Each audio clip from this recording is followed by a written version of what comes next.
person. Good afternoon, welcome, and thank you for coming to the screening and discussion for On Being Mortal. It is warm, that's good. It's October, but it feels really good outside, so thank you for sacrificing some of that warmth to come today. My name is Tiffany Callender. I am actually with the Horizon Foundation. We are the local foundation here in Howard County. Many of you may have seen the bikes at Whole Foods or different things around the community that we sponsor and support. And so we are a foundation here, and one of the things that we do contribute to and support is advanced care planning awareness. And so Speakeasy Howard, if you've seen any of our commercials on TV or you've seen some of that material around, Speakeasy Howard is just our community's campaign about advanced care planning. And so in partnership with St. John and the GiftOfPeace Ministry, and also Gilchrist Services, which I will introduce in a moment, we are bringing you today's session. So what we're gonna do today is we're gonna have the film that we're gonna see, and then we'll actually provide some opportunity for discussion, question and answer. We'll have a brief presentation about some of the medical components that you saw in the film, and then try to leave you with the materials in the folder to help you take some next steps down this road. So with that, I'm gonna introduce Ann Evans with Gilchrist, who's gonna orient us a bit more, and then we'll get started. Thanks, Tiffany.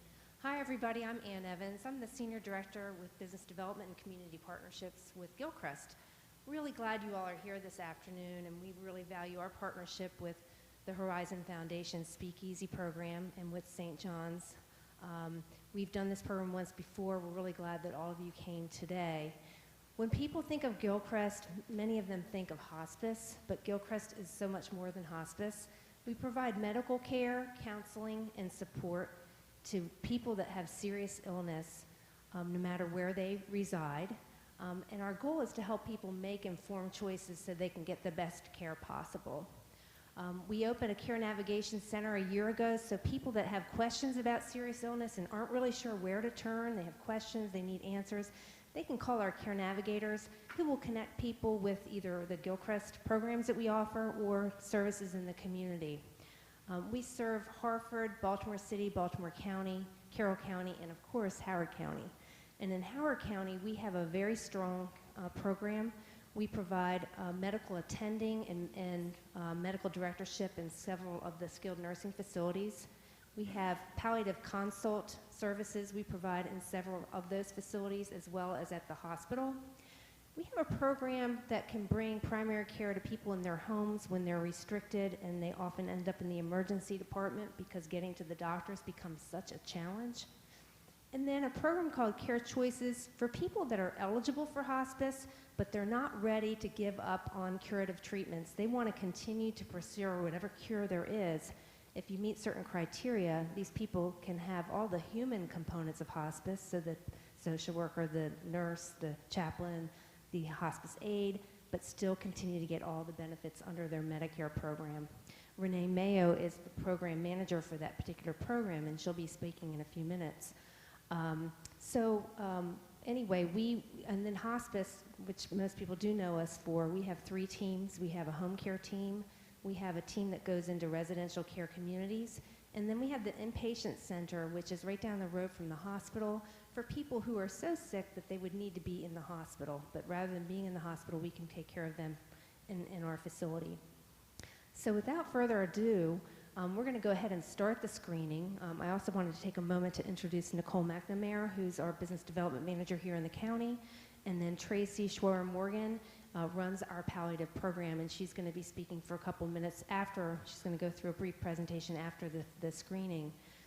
In your folders, there are some index cards, and what we would ask you to do is, through the screening, as questions come up, if you go ahead and jot them down, because we're going to have time after the movie to be able to answer your questions and kind of have a lively discussion about what we've watched. So we hope that you'll enjoy the film. It's kind of heavy, but we really commend all of you for taking the time to be here today for this important topic, and we hope you'll find it very valuable. Thanks very much.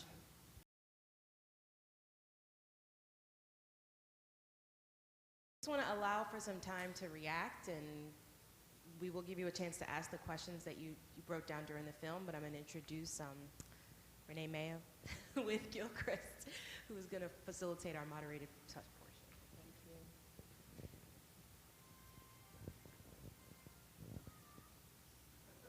Am I the only one hearing that?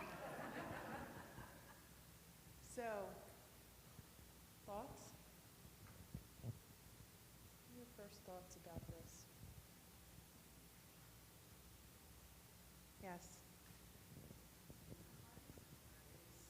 We're going to make sure, before you speak, we're going to walk around with mics as well, so just make sure you get the mic. They kept, can you hear me? They kept talking about sort of that when you finally make the decision that it's leading to death shortly. Figuring that out is really hard. And in the case of the woman whose name I've forgotten, she didn't make that decision soon enough. And, you know, that's what I think many of us are going to struggle with, is when does the corner turn? So what I'm hearing you say is the gift of having the time to do and say and the things that you want to be afforded that. When do you make that decision to say enough?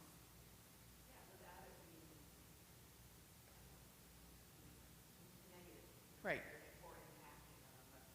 Right. Thoughts?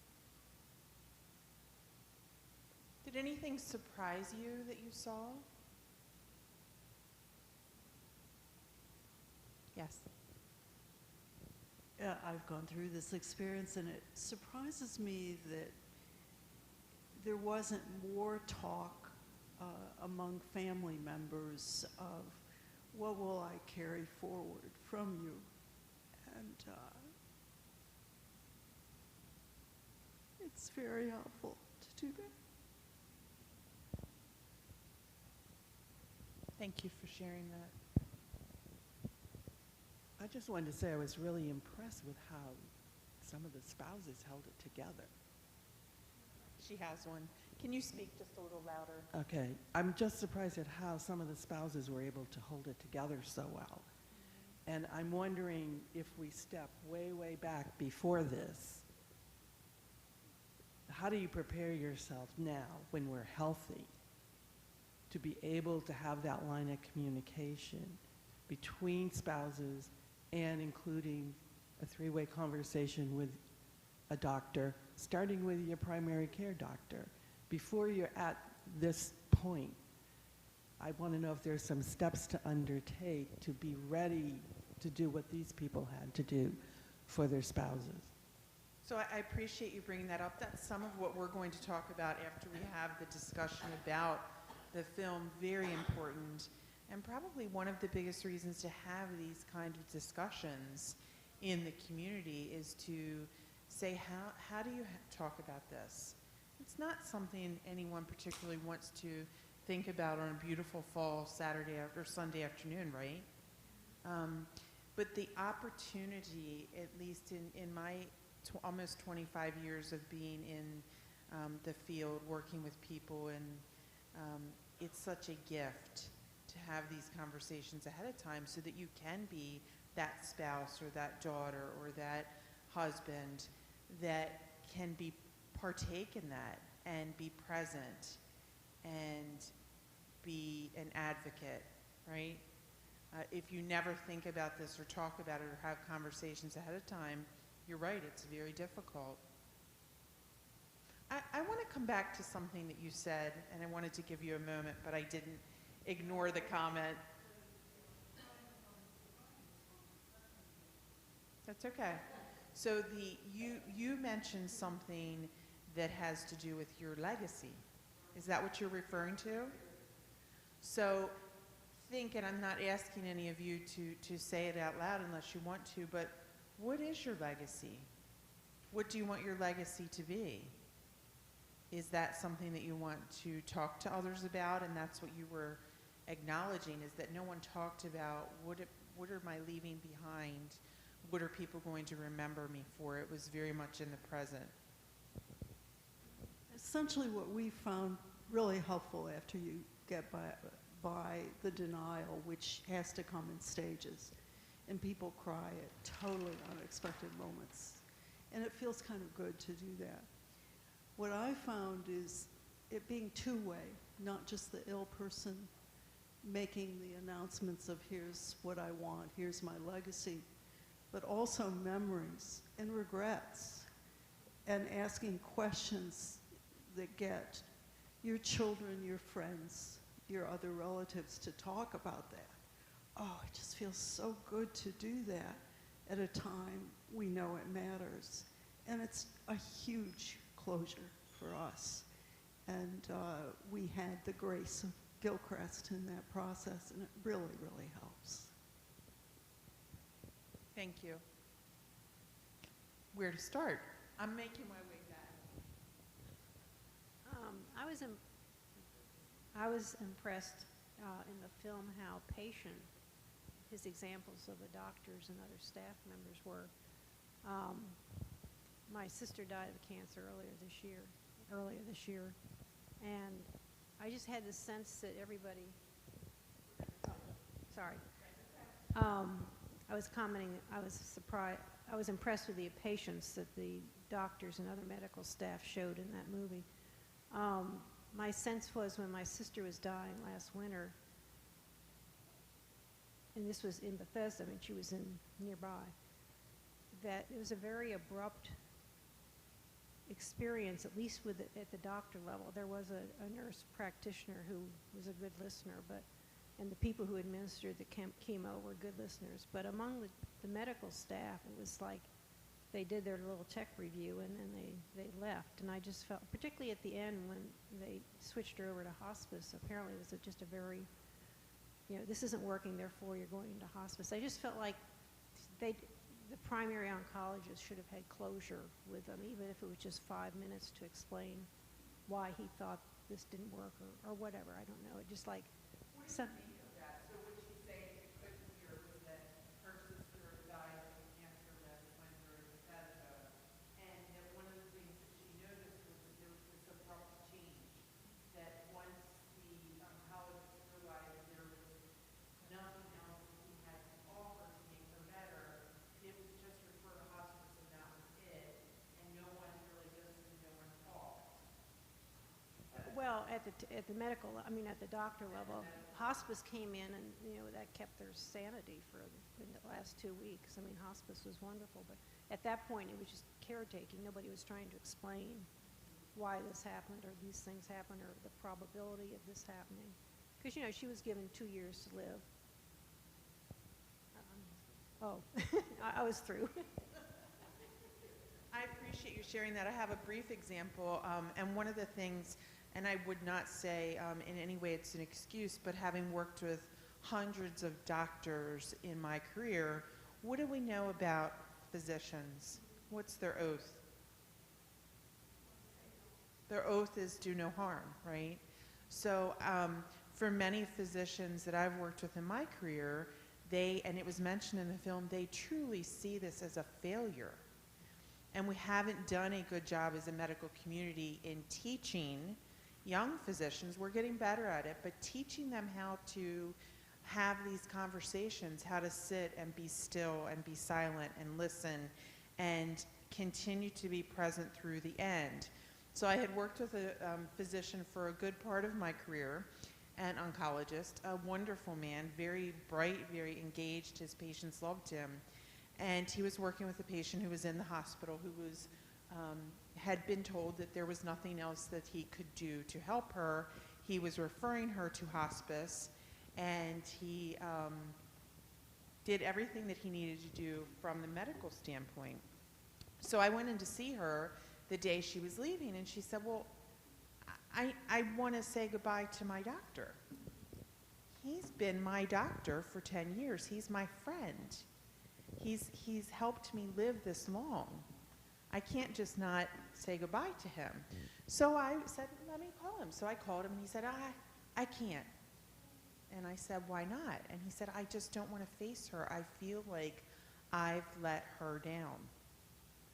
And I said, well, you really have to come in because she really needs to see you. So he came in to her room, and I told him that I would be there. And he stood in the doorway like he really didn't want to have this conversation. And she said, I just wanted to thank you. And she actually died a few days later, and he and I talked about that and how much guilt he had, but how glad he was that he went in to have that moment with her. So I think it speaks exactly what you're talking to. I think there's a lot of guilt. I think there's a lot of that idea of failure. And I think that, you know, giving yourself permission as a practitioner to be human, you know, to look at that person and their family and say, this is not the way any of us wanted it to go. So from the medical side, I think that's the direction that we're heading in terms of teaching, in terms of encouraging people to use that human part of themselves when someone is very sick and dying. Thank you. Yes. Hi. Is this on? Yes. I'm sorry. As you know, watching the film, and we're a group that is called Well Spouse, which is a program for the healthy spouse, taking care of a sick spouse. And I think it's the journey. There's always a need of support groups, right? They help you look at what you're dealing with in a commonality, and they also can see ahead and help you to see ahead. So that has been a blessing for all of us, because you see the final steps, you see where you're going towards, and you sort of get ready for that. Like you say, how do you get ready for that? The journey makes you ready for that, to be truthful. But having support, because I find with sickness, lots of times your support systems break away. People don't know how to deal with hard journeys, so they pull away, right? So you have to find your way of building a support. You need support. And hospice is a wonderful one. I've seen so many people go into hospice and walk with them in that. I think the sensitivity, and you guys know this better than I do, that people approach this so differently. And they have the right, really, in a way, to do it, even if it's the hard way. You wish they wouldn't go that way, but they need to. It's their way of doing it, you know. And you just still walk with them. You walk with them and you hold the hand as long as you can, you know, and you get them across that threshold. And then you have to walk beyond that. You have to help them make the peace and the adjustment. My husband died 10 years ago. We were both prepared. He even went into NIH the last couple of years before that. He said, no more doctors. He did because they wanted to see him. He was a rare case. And I wanted my children to know, in case there was hereditary issues, I wanted them to try to pinpoint what it was. But he was ready. He was saying no more. No more. It had been too hard a journey, too long. So I guess everybody will do it differently. Hospice is a marvelous, my husband was in 19 months hospice, you know. My friend's husband was 22 months. So it's so varied, you don't know. But you know what was good for me? I remember I came to this realization one day, and we have 6 kids, and all of us, it is a busy household, but you feel so out of sync with society because you're walking a very hard, lonely journey. But when I was taking care of him, all of a sudden this thought came to me, because it was a long journey of taking care of. I have a normal. It's not anybody else's normal, but I have a normal. I get up and we get ready, I get him ready, I feed him, I do what I need to do. And that reality began to give me peace. I can do this one day at a time, but it's my normal, and I can make peace with that normal. And eventually, my children, but they did it one at a time. They had to make their own approach in, you know, and you can't force it. But the reality is that everybody will do it differently, and we have to be peaceful with the way they need to do it. You just made me think that really death is as unique as life for each of us, right?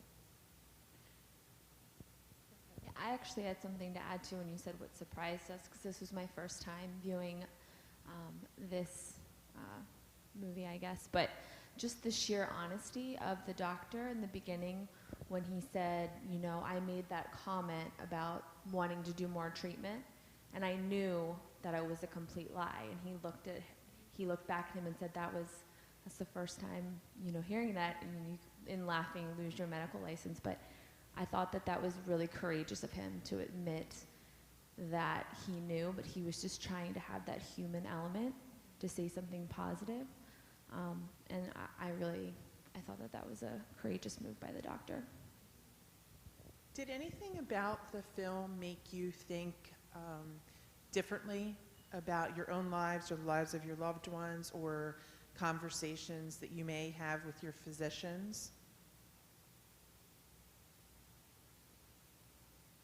Anyone? Yes. Did you have something?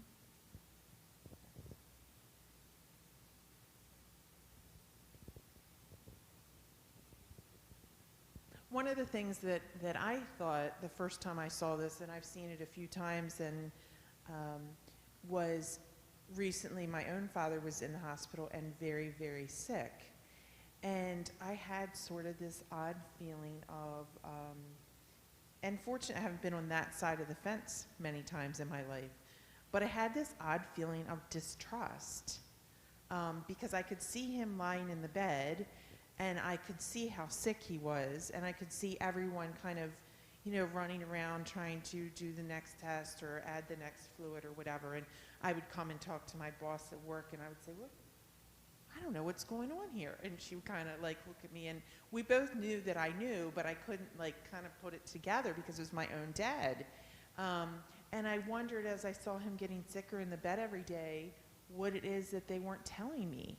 Even though I think of myself as fairly articulate and I knew the right questions to ask, but I just had this overwhelming feeling of distrust, needing to see every test, needing to see every piece of lab work.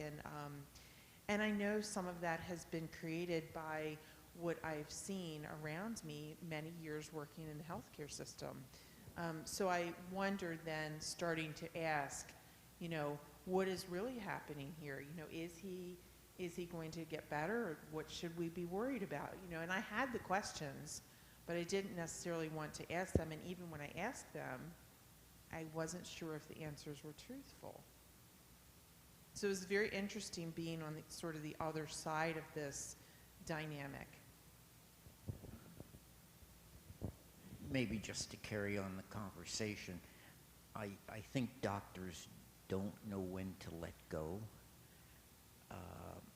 My wife went through surgery, radiation, and 35 chemo treatments, okay? And she was scheduled for 36, and I called up the doctor, unbeknownst to her, and I told him, this has got to stop. So I said, we're coming in for the next treatment. You have to come in and tell her, not me, we're stopping this, and we're going to call in hospice. And that's what he did. But the doctor, the oncologist, was prepared to continue chemotherapy on, and it just wasn't doing anything. Was it hard to make that call? No. I grew up on a farm, and I know there's life and death, okay? And the most important thing was a quality of life. And chemo treatments, as most people know, is not a great thing to have happen, okay? And so you go down, and then you come back, and then there's another treatment or whatever. But my wife had been through different surgeries, radiation, all sorts of things. There was not going to be a change. So you're going down a one-way street. You have to accept it, and then when do you park the car? And so, as I say, I grew up on a farm, and it's part of the process. It's interesting that they brought that up.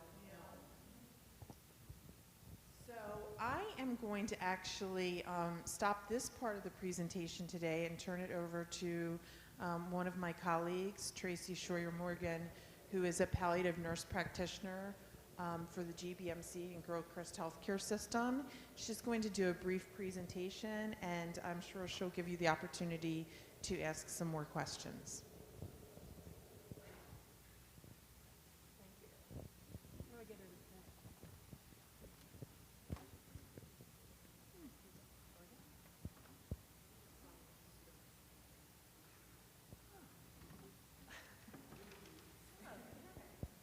So hello, I am Tracy, and I am a nurse practitioner, and I do practice palliative medicine. I've been doing it for about 18 years, 3 years with Gilchrist. Closer? All right, I'm so used to not just screaming. So this is a little bit answering some questions that I've kind of heard come up a little bit, and we will...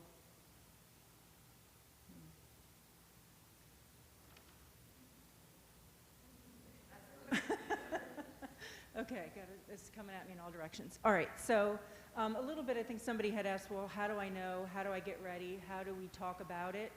These are kind of the things that you need to do beforehand to kind of get ready to talk about things and keep things in order and be ready for whenever that time is. So advanced care planning is what it's actually called. And so it is a couple of different things. It's getting all of the information together. I think I missed a slide. There it is. That's what advanced care planning is. So it's the process of making decisions about your life, about the care you want to receive at a time when you cannot speak for yourself. Okay, and that comes in many different ways. It's your decisions to make, and it's your decisions based on your personal values, preferences, and discussions with your loved ones. And I think that's the key piece there to remember. And it doesn't have to happen in one sitting. It actually won't happen in one sitting. It's going to happen over time. And so here it is. These are some of the pieces. So you want to get information with regard to the types of life-sustaining treatment options that are available, and I'll have those up here in a little bit. Decisions on what types of treatments you want, but not only what you want, but what you would not want, which is probably more important. Sharing your personal values with your loved ones, and then completing the actual advance directive, which is your written words on paper. So kind of leading from that film, a couple of the questions that you definitely want to be thinking about are, do you know your prognosis? So based on your current illness, disease process that's currently happening or could happen, or maybe you've seen happen, what is going on with you, and what do I know about it, and what does it mean? What are your fears about what is to come? Okay, that could be physical. You know, what is to come physically with my disease? What is going to happen emotionally, spiritually, etc. But thinking about these, because as we've seen, doctors probably aren't going to ask, all right? So you have to kind of be thinking about it and hope it comes up in conversation or make it come up. What are your goals? What are those things that you would like to do if you know that your time is running short? And how do you prioritize them so that we can make sure they get done? And what are the trade-offs? What are you willing to make in order to have quality? How much suffering? What does that look like for you?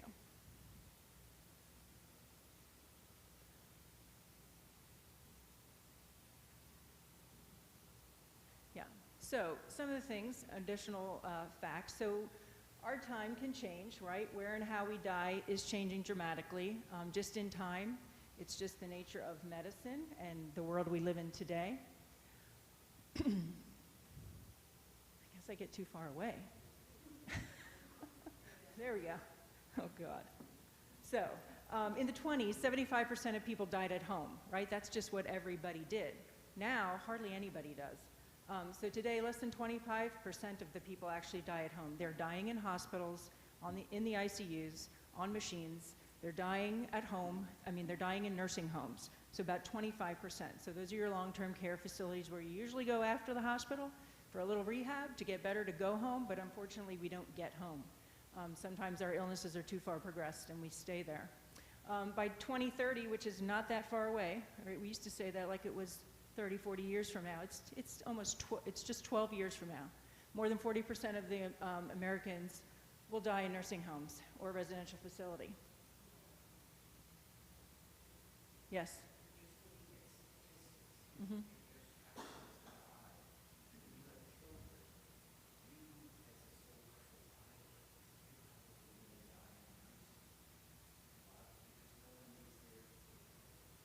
So the gentleman pointed out that, you know, if you, as we're getting older, you have children, your spouse dies, your children are older, they're taking care of their families, their lives, right? Yeah, it's just you. So who is your support system? And whereas these are some things that you also need to be thinking about. But yeah, the statistic is that, you know, you are going to end up in a nursing home, maybe, right? So we have to plan that way. And so part of the work that we do at Gilchrist is in the nursing home way, way before. And we are working on making sure people's, no matter where you live, that you're still having your needs known. So people's wishes aren't always being honored either, all right? And it's because we're not writing it down or having the conversation. And even if we are having the conversation, what if that person isn't there when that decision needs to be made? So 88% of all Americans say they want to die at home, but less than 25% actually do. So our medical system, as I said, it is dedicated to prolonging life, right? Physicians want to do. Nurse practitioners too, you know, health systems in general.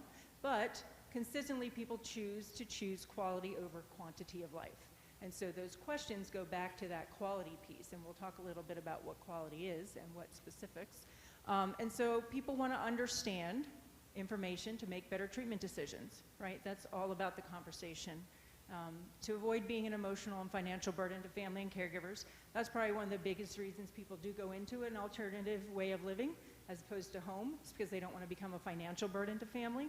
And they want to die with dignity, surrounded by family on their own terms, right? Don't we all?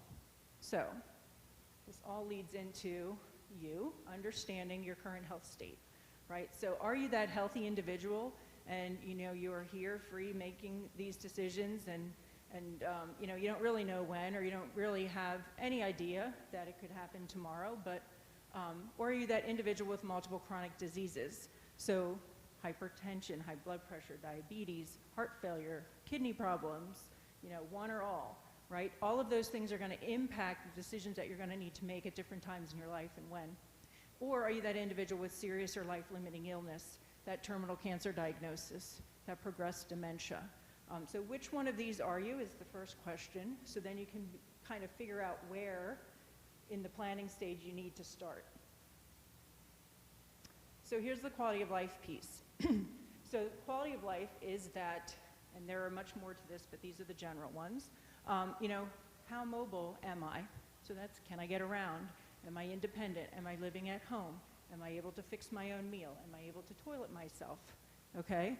And at one point or another along our line, if we have one of these illnesses that progresses and makes us sick and need help, these things are going to decline in different ways. And so out of these things, what is important to me to keep being able to do on my own? And what are those things that I don't mind somebody helping me with? What are those things that don't really mean anything? So those are the things you need to think about. Your physical comfort, pain, suffering, right? There are other symptoms like, you know, nausea, being short of breath, all those kinds of, how much kind of, where is your threshold of what you can be okay with?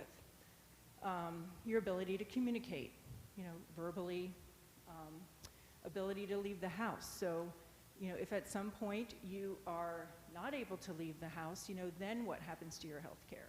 Or are you okay with this? Or is that the time then where you go somewhere else where someone can provide you that 24-hour care?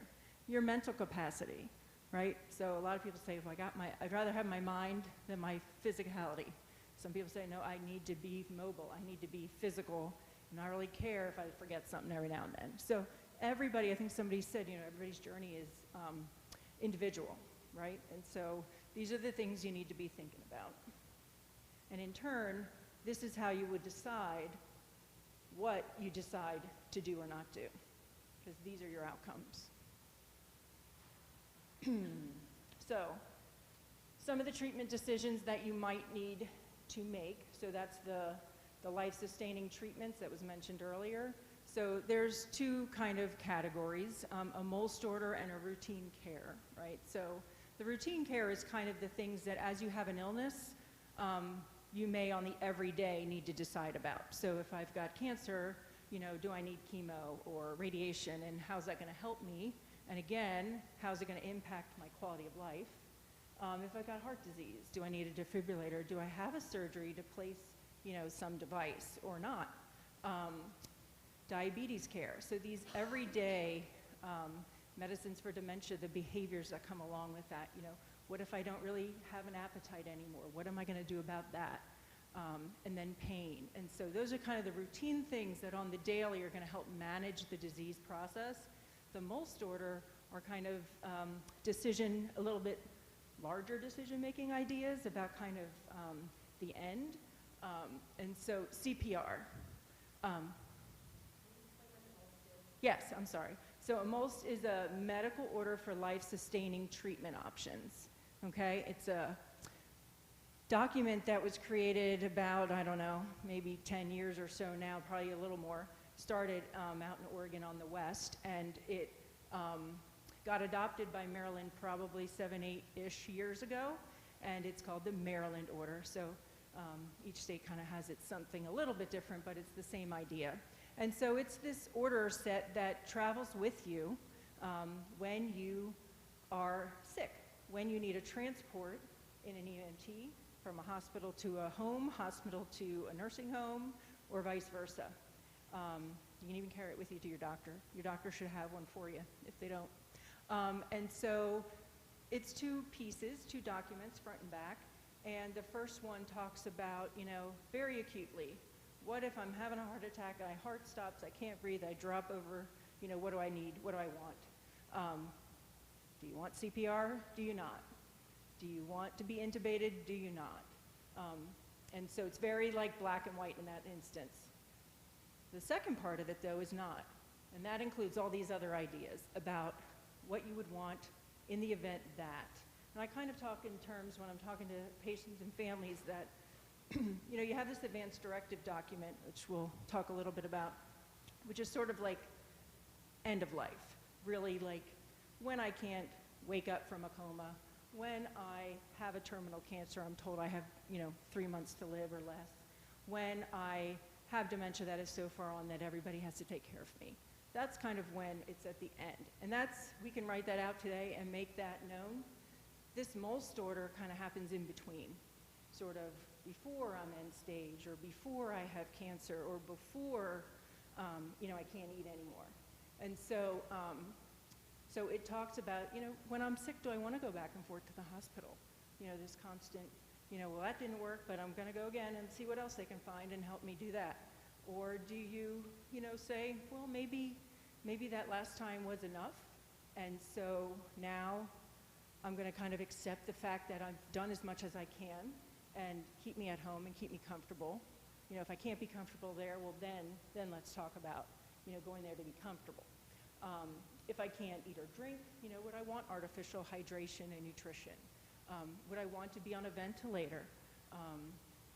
Would I want to be transfused with blood? Would I want antibiotics? You know, and what kind of antibiotics? And so it's a whole bunch of stuff, right, that can get very complicated and very messy, which is why you need to be talking about it before you're in the situation that you might need it, right? Because you're not going to be able to think clear. Your loved one's not going to be able to think clear.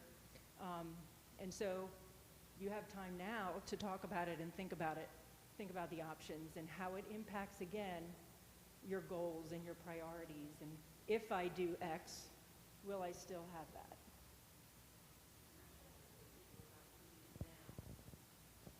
I'm not sure I agree about doing it now, because I tried to do it now, and you can't do it if you aren't sick. I mean, am I honestly going to even consider saying no CPR when I'm alive and well, and I could choke on something and CPR would save me? I mean, I don't see how you can fill this out unless you really have an idea of why a physician would be making these orders. These are actual orders, which is why it has to be signed by a physician. It's just totally confusing to me that you're suggesting that I fill this out now.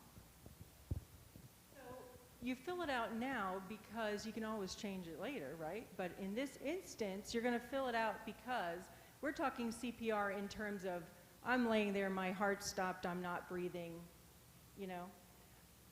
What do you want? Some people know, and I'll show you, that there are some, well, I'll show you that later.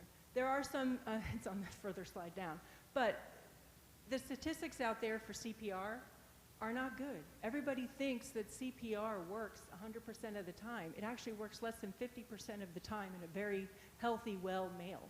And as you get one disease and add a second one and end up in the hospital and end up in a nursing home and end up, you know, with an illness, you're down to like less than 2% of the time that CPR works. That provides you that quality of life that you described you wanted. And I think that's where it comes back to. You have to know on an individual basis what your goals are for your life and what those priorities are. And, you know, we could walk out of here today and get in a car accident and not be able to speak about what I want. But my family knows that I would never want to not be able to speak or be around my family or be around, you know, I would never want to be on a ventilator, irregardless of the reason. So that's me. But there are individual people, you have to make that decision and you have to think about it. And so if you don't make the decisions now, then that doctor who has a really hard time talking about it to somebody who doesn't know what you want is going to make the decision for you. So you have to figure out again, and this, who are you? What kind of a person are you? What kind of a decision maker are you? So we have a warrior, we have a diplomat, and we have a pacifist. So that warrior patient is a little bit like, was it Mark with the brain tumor? You know, he wanted whatever was available to him until the end of the day, until his wife kind of finally said, and the doctor finally convinced and said, I have nothing for you. But he was going to do something until the very end. And that might be you, right? And so you're willing to endure suffering against all odds and no cost, right? You are putting medical interventions above your, what you reflect as, you know, your value as a person. So it's going to be individual. I am not a warrior in terms of my health care. So, or are you a diplomat?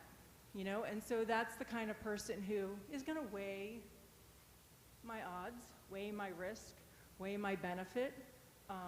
You know, if I'm going to proceed, you know, if it's less likely there's going to be a risk, I might try it if there might be a benefit. So you might be that person who just, I'm going to try it and then I'll make another decision.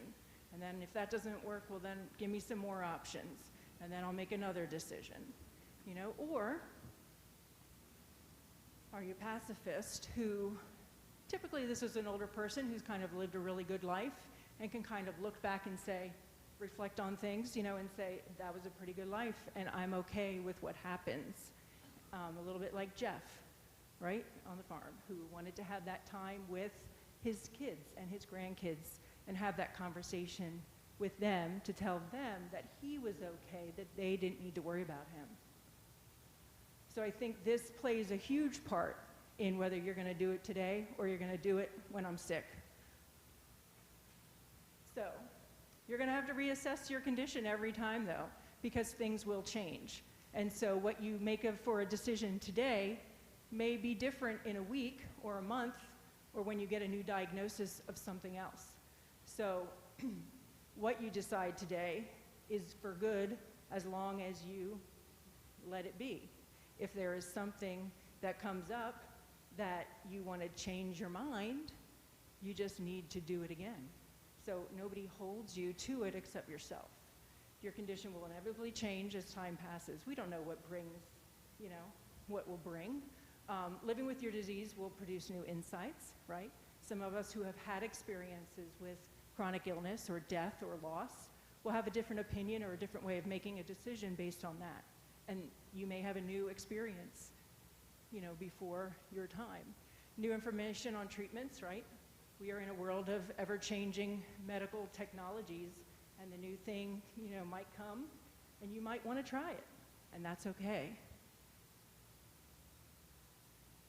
But the document where you write it all down, there's a couple of versions here in Maryland, right? You can go online and do it through the Speakeasy. You can fill out the Maryland form, which you can get easily online for free, print it off and fill it out. And then there's also a 5 wishes document. It does cost $1, but it's a little simpler to read. So you have a choice. They're all honored in the same way. You first pick a person who's going to be your decision maker in the event that you can't. All right, and then you fill out the rest according to your wishes, your wants, and your needs. And then they're only as good as who can see them, right? So once you fill out an advance directive, make sure it gets to the right people. So who is the person you named? Make sure they have a copy. Who's your physician or your specialist? Make sure they have a copy. I have it in my phone and on a zip drive from my parents, so it's with me whenever I show up somewhere. I can show it to somebody.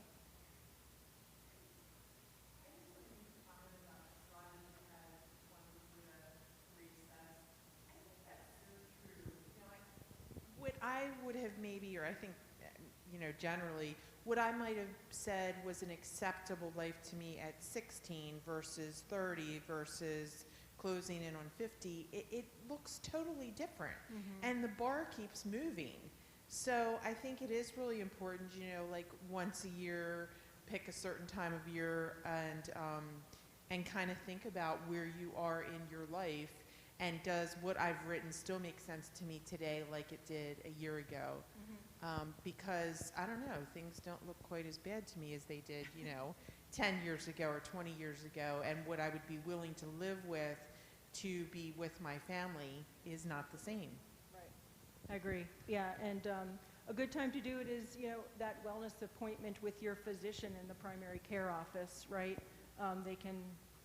They can now have that conversation with you. So don't be afraid to ask and tell and talk to them about it. So this is just some fast facts about CPR. Okay, so here's my little number game. So 44% of patients initially survive CPR in hospital, but 17% survive to discharge. So it isn't as pretty as sometimes the TV makes it out to be.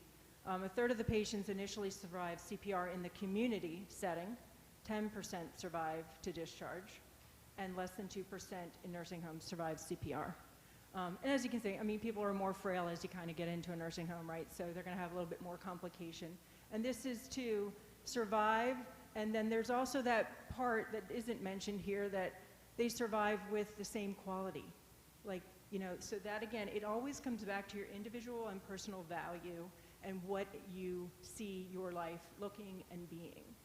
And then the burdens with CPR. So there's lots of complications related to it. You typically don't return to your prior function. Lots of post-CPR, traumatic post-CPR treatment courses, right? We usually are in the ICU. And there's lots of trauma that can be involved just by the physical practice of what it is.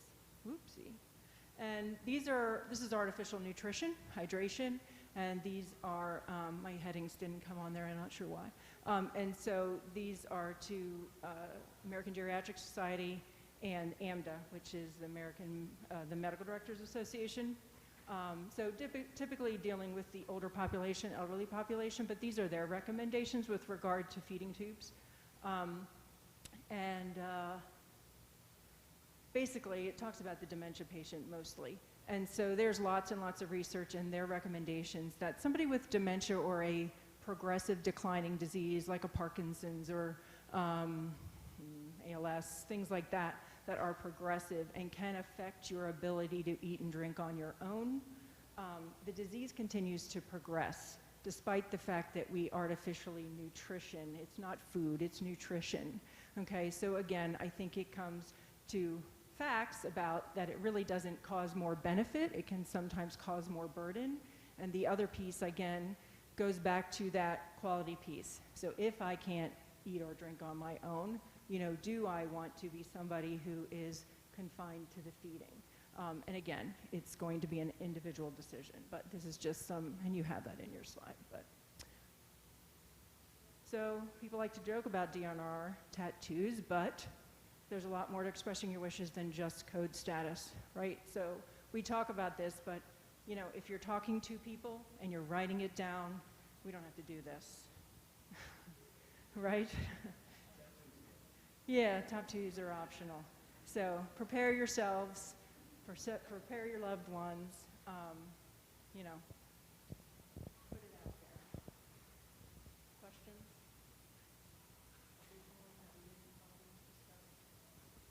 Talk about? Just a question. Yes.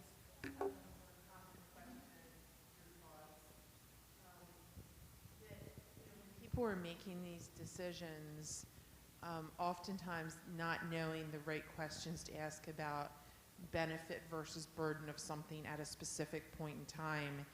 And I think if your physician doesn't lay it out in those terms, it's worth saying, like, if I do this, what is it going to look like? And if I don't do this, what is it going to look like? And I think sometimes physicians have a hard time with these discussions.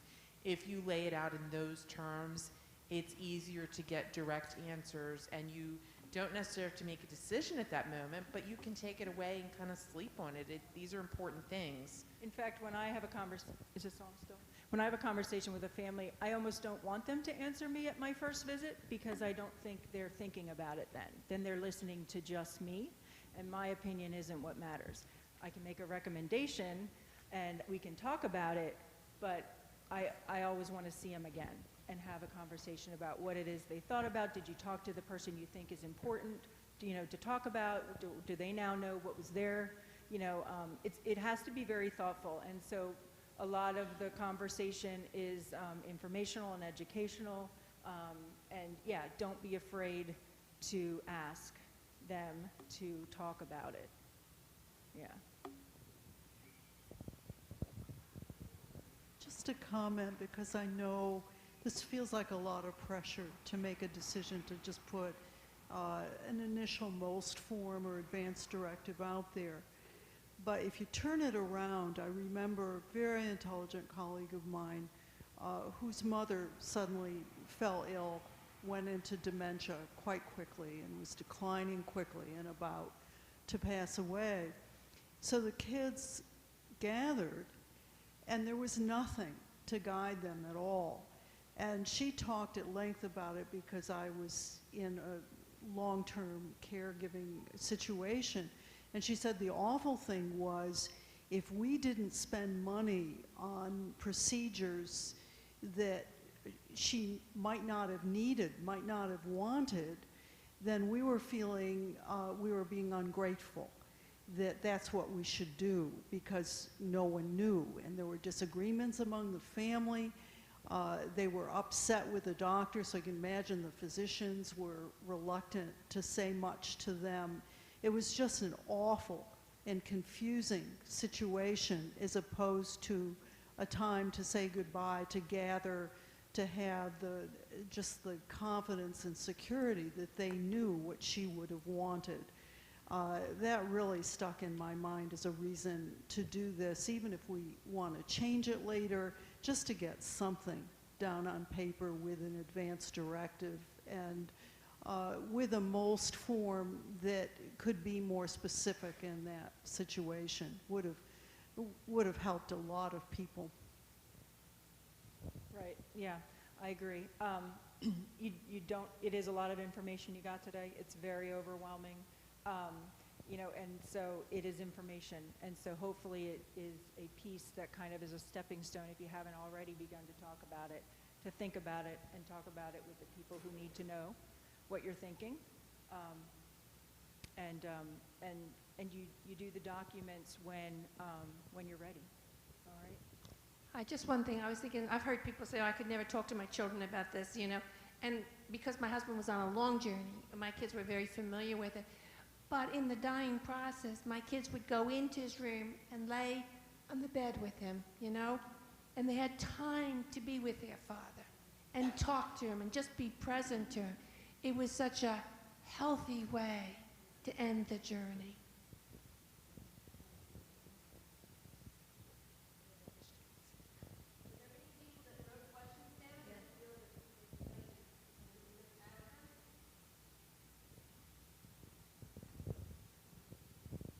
think maybe I wasn't clear when I spoke earlier.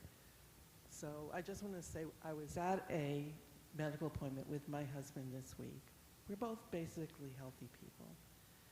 And the doctor did bring up to him, because it was his appointment, something, you know, about dealing with these documents and thinking about these documents. And I thought she alluded to Medicare, that she has an obligation under Medicare to ask us these things. She can bill it under Medicare as of January 1. Yeah. Okay. Before they couldn't, and so a lot of people didn't bring it up because it's time-consuming conversation, right? And so when you're coming in for your 15-minute blood pressure check. Yeah, it was one of those 15-minute appointments, yeah. but she did bring it up. Good. So is that Good to something hear. we should be expecting to happen? So you would hope that you should be expecting to hear it and have it happen. Not everybody still has found a way to incorporate it in there. That's why if you're going for sort of like an annual, more so a wellness checkup, which is also allowable under Medicare, that's when you should do it. And it doesn't have to always be the primary care provider. It can be in that sometimes there's nurse visits, or, you know, every doctor's a little bit different. But yeah, but they can now spend the time to do it. They can bill it. In the past it wasn't, and it's sort of to have the conversation about advanced care planning. Yeah. So, and it was a short conversation. We said, no, we don't have any documents as of right now, but we had come to some of these discussions last year, and we said, well, we're talking about it all the time. And she seemed satisfied with that answer for now. Yeah. I assume that when one of us has an annual checkup, it might be a longer discussion. Yeah, they should be asking, do you have something? Do you have something in place? And if you say no, I would hope that they could point you to a resource. You now have a couple of resources from us, and you can do it ahead of time and take it into them, and they hopefully will know what to do with it, you know, and guide you, you know. But I'm also concerned with people that have short journeys. I know these people over here. I know they had long journeys, long journeys. Right. So the short journey is the reason you talk about it and think about it now before things change and happen. So get something in place as soon as you can. And you never can predict what it's going to be. And yeah, the decision about, you know, ventilation today might be different tomorrow. But everybody kind of has an idea about what you kind of would want. I mean, you do if you really think about it. And what about going to appointments? What about going to appointments with each other? I mean, we're each able to drive ourselves to our own appointments, but I do feel that, you know, we're a little forgetful, and maybe I want another set of ears. Yeah. There. Take your daughter, take your husband, take your whomever that person is. Yeah. Because it's up to you whether they stay in the room or not the doctor, right? It's your appointment. I think there is also that piece of protecting each other too. So it's sort of a double-edged sword, is that, you know, a lot of times I've seen patients and families or husbands and wives not necessarily want to say something that they think is going to hurt the other person by a decision they make. So sometimes it's worthy to have that discussion with your doctor one-on-one, and then maybe have, you know, give it a little time, or ask your doctor to be part of that wider discussion. But a lot of times we would get much further in discussions when we asked the family to step out of the room. And it wasn't for any other reason other than to really say, okay, tell us what you're thinking. Now let us help you bridge that gap. So it's just human nature that we protect each other from things that we think will hurt one another. And I just touch base, like, so it isn't necessarily an obligation, but that may be what she's comfortable saying, you know, as your physician. So just because they now can get paid for a conversation doesn't mean it's easier for them to have the conversation, is my point. So it's still okay if you bring it up, and they may come up in a weird way, or, you know, an obligatory way. But yeah, you know, it's still going to take time for people to be comfortable to have the full conversation.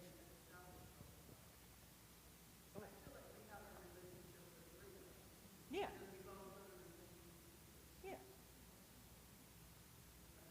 Yeah, makes sense. So we have several more questions. Just one more comment. The movie really dealt with long-term illnesses for the most part, but we've had a number of deaths in our family this year, and some of them were not so long-term. And having an advanced medical directive made some of those decisions that had to be made along the way much easier.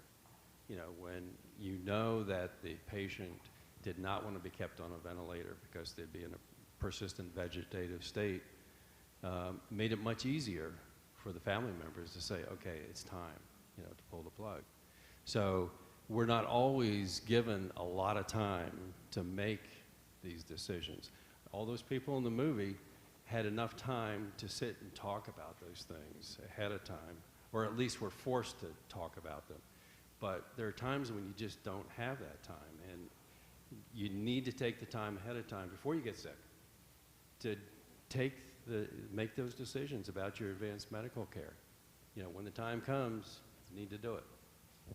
So I want to make sure we honor the fact that we were to end at 4, and our Gilchrist team has been gracious to answer some questions, and I think they're going to be willing to stick around and answer some final ones. Before we wrap up, I wanted to address the comment that you made here. We're going to wrap up if that's okay, yeah, and then, but please ask your question afterward. The comment you made about my physician asked me this, is this something we should expect? And I just wanted to leave in your mind, when we say Speakeasy Howard, you've heard that phrase, you've heard that name, that is a community initiative here that Gilchrist, Lorien, Howard County General, St. John Evangelist, all of these different groups are engaging and embracing this idea of advanced care planning. So you should, if you go to Centennial or Columbia Medical Practice, start to get asked more often, because our doctors are also engaging with us. And so I just want to show you really quickly one video you may have seen if you see these commercials. It's 1 minute long, but these are the types of things that are actually on ESPN and on MSNBC here in Howard County to start getting folks who aren't like yourselves and haven't started to think about this to start to engage. So let's see if it works. I have a daughter, Lauren, very logical, practical young lady, so I asked her to be my healthcare agent. A healthcare agent is someone who becomes my voice when I no longer have a voice.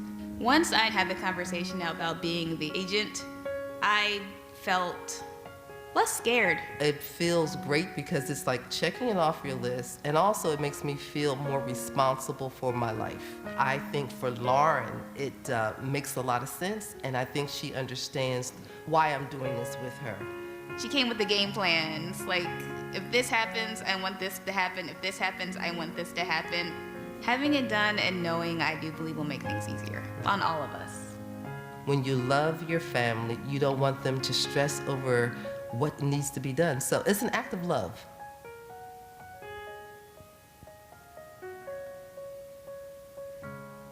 So that's one of the commercials, again, that we're showing that wraps up exactly what you're doing here. So if you hear that, stay tuned. That's what Speakeasy Howard is. We want to thank our co-hosts here, the Gilchrist team, who have been phenomenal. Please, a round of applause for their facilitation. And did you want to say anything else to close? All right, well, thank you. Thank you so much for coming today, and have a good afternoon.